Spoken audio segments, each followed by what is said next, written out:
Hi, I'm Joel, traveling with JRP. I'm Heather, his wife. This is Pittman's Paradise because it's not about what it is, it's about where it takes us.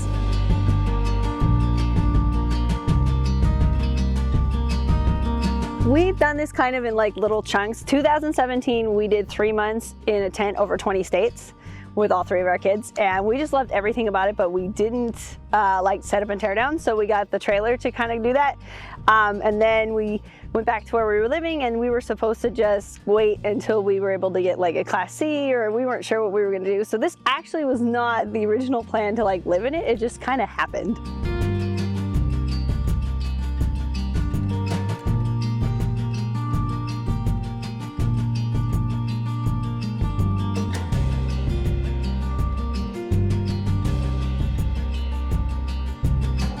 Well, this is a cushion we had made at Van Build, and it kind of doubles as a dog bed too.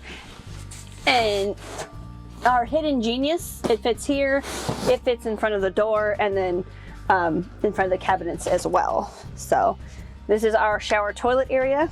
This is a curved porta potty, a cassette toilet, so basically the black tank is on the bottom so we can take it out. We can dump it in a regular toilet, a Volt toilet, porta potty if we needed to. It's very versatile.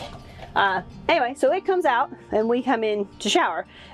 In October we had it fiberglass, which I like a lot better. It was originally Flex Seal paint, because there's 5 of us, it was just too much use, and so it was kind of wearing off, but the fiberglass is much nicer. And then obviously we have our curtain, so it comes all the way around you, so that way you're not getting water everywhere. It's kind of a pain, you know, because you have to put the toilet out, so then the toilet gets in the way, and then we 1, 2, 3 shuffle kids through, and then we shuffle through. Basically got this from like the garden section of like Home Depot. We take the toilet out, we stand right where the toilet is, and then we turn it on, get wet, put soap on, and then rinse off the soap. So this is your basic vent fan. We're planning on replacing it with a fantastic fan, but it's enough to wick the moisture out, and then obviously like the air from the windows, so that way we get some airflow in here. We have a 9, 8, and 5-year-old, and they kind of all share the queen up here, and then my husband and I share the queen down there. This is nice because this is held on by brackets, so this bed can be completely taken out without disrupting the structural integrity. Some days, you know, they're like meh at each other, and then other days they're like, meh, whatever, they all snuggle. So I think it's a mood thing. And then of course, you know, my husband and I would like to have our own room, but I mean, it's not like it's terribly uncomfortable, so it works. But I'm definitely looking forward to the bus build where we can have our space and they can have their space and they can have their own beds and decorate it the way they want to and be able to have that time to themselves. Because when you're with each other like 24 hours, and yeah, it can be a little bit much. So sometimes you're just like, I need my own space. They love to explore things. It's a really great motivator. We'll get to a new spot and it's like, okay, let's finish our homeschooling in the morning, and then we go out and play, and they're just like all over it.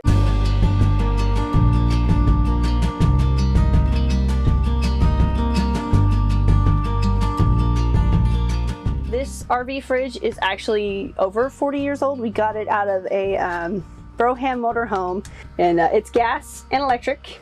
It works fairly nicely, actually. Like, it keeps our stuff cool, and he did put 2 computer fans in the back of it, so when it gets over like 90 degrees, we can get the air circulating there and it can still work. But I mean, we've never had a problem with it.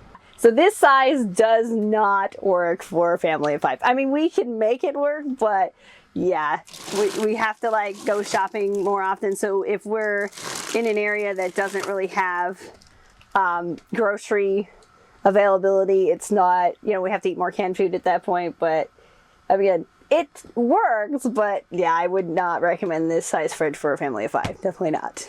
This is all the school books I teach out of. There's a hatch underneath there that you can get down to. The inverter's down there, the batteries are down there. It does cost money to live on the road. Many people get it's really, really cheap. We spend probably about the same amount of money. We just get to have a new neighborhood every couple days. Yeah. You still have, you know, bills to pay, kids to feed, yourself to feed. So it's not exactly free living, but it is, you know, you can change your budget as to what you do, you know. So if we need something like for the trailer, we can do more free camping.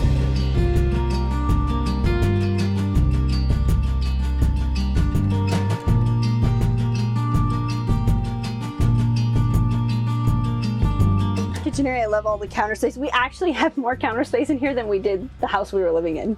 So we came in here and it was like, yes! Kitchen supplies up here. This honestly is probably like my favorite addition of this year because it is a hot water heater. So before we would heat the water up in our tea kettle and then kind of like bathe or wash dishes or whatever. Now this is a 6-gallon hot water heater. It's called a Suburban, which is ironic because our truck is a Suburban, so I thought that was funny.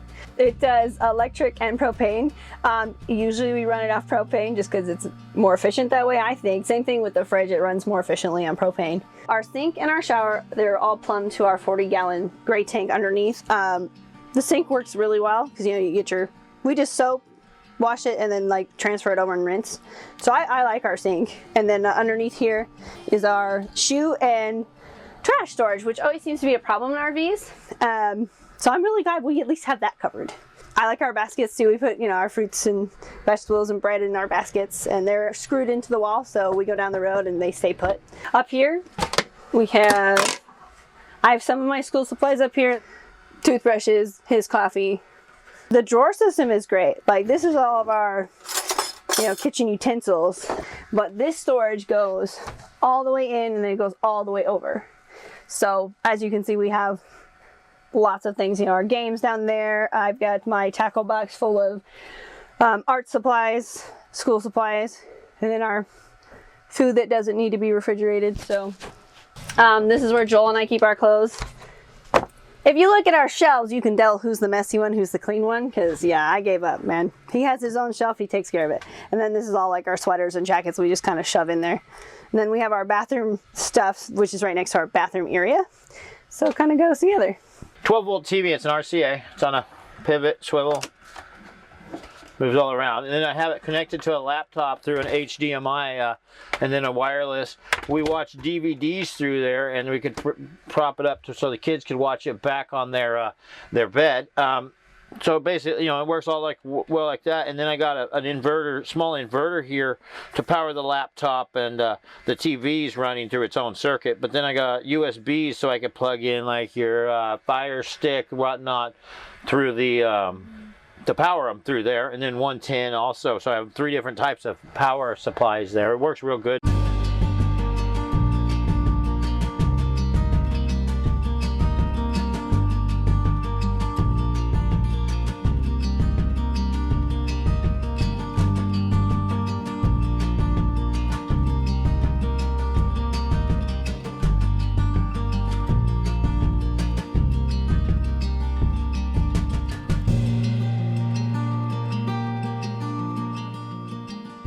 We have all of our stuff with us. So it's funny, we'll go to like visit family or friends and they're like, oh, come stay in the house. And it's like, well, actually it's just easier for us to stay in our trailer because, the kids have their routine and they have their bed and then they're calmed down. And so it works out for us.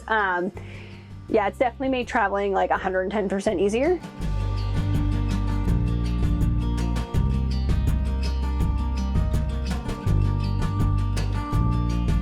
This is our garage, if you will. Is it guitar, ukulele, water jugs? I've got 5 of the water jugs. It's loaded up. Power cords, everything you need for your camping and whatnot.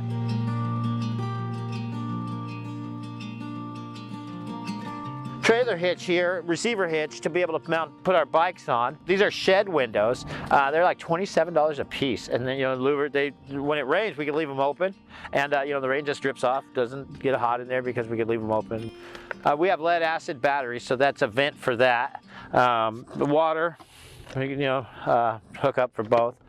Refrigerator, power, water heater. That's one of our latest additions, along with the 40-gallon tank.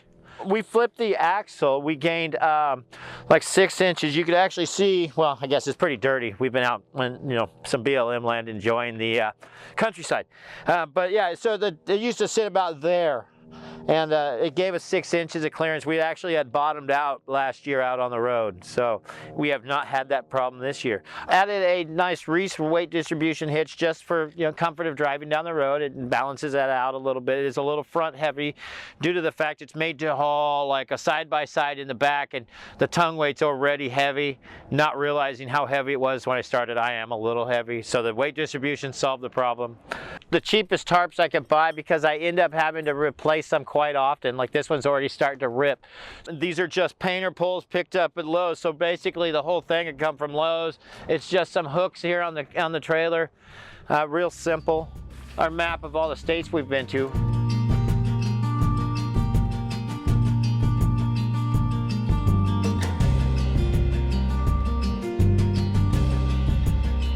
My advice would be to like rent trailer, RV, like especially if you want to go live full time, and figure out what you're comfortable in.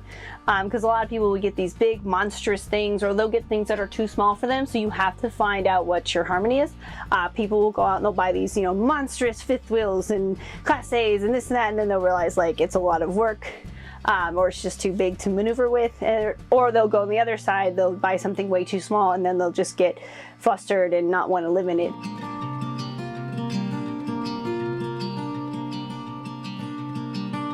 Hey, thanks for watching. If you want to keep watching us, our channel is Traveling with JRP. It'll be down in the links below, but we would love to bring you guys on our adventure and let you watch our craziness unfold.